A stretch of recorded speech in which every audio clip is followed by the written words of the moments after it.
ఉన్న బంగారాన్ని విడిపించి ఆ రోజు ఆన్లైన్ రేటుకే మేము కొంటాం. Sharma gold company.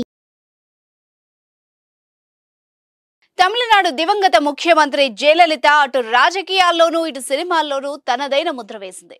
తమిళనాడు ముఖ్యమంత్రిగా పనిచేసిన ఈమెకు లెక్కకు మించి ఆస్తులున్నాయన్న విషయం అందరికీ తెలిసిందే. ఆమె మరణించిన సమయంలో ఎన్నో ఆస్తుల వివరాలు, బ్యాంక్ బ్యాలెన్స్ గురించి చర్చకొచ్చింది. అయితే తాజాగా బెంగళూరులోని 36వ సిటీ సివిల్ కోర్టు జయలలితకు సంబంధించిన వజ్రాభరణాల గురించి కీలక నిర్ణయం తీసుకుంది.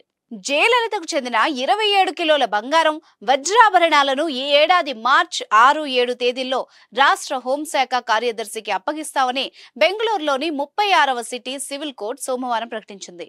అవినీతి కేసులో జయలలిత దోషిగా తేలి 4 ఏళ్ల జైలు శిక్ష అనుభవించిన దాదాపు 10 ఏళ్ల తర్వాత, ఆమె మరణించిన 7 ఏళ్ల తర్వాత ఈ నిర్ణయం తీసుకోవడం గమనార్హం. జయలలిత చిరాస్తులు, స్థిరాస్తుల్ని వేలం వేయడం ప్రత్యేక కోర్టు ప్రస్తుత విచారణలో ఉంది. ఆభరణాలను వేలం వేసిన తర్వాత కోర్టు ఆమె స్థిరాస్తుల్ని వేలానికి తీసుకురానుంది.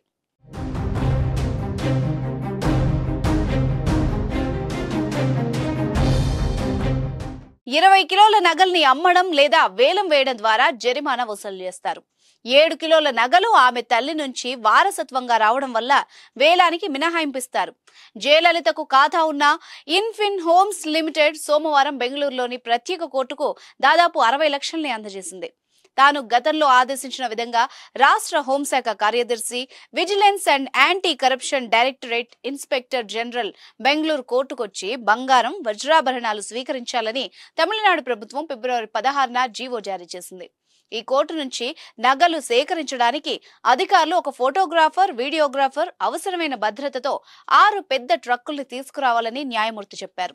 నగల్ని తమిళనాడు రాష్ట్రానికి అప్పగించేందుకు ఆ 2 రోజుల్లో స్థానిక పోలీసులతో అవసరమైన భద్రతా ఏర్పాట్లు చేయాలని సిటీ సివిల్ కోర్టు రిజిస్ట్రార్ను ఆదేశించింది.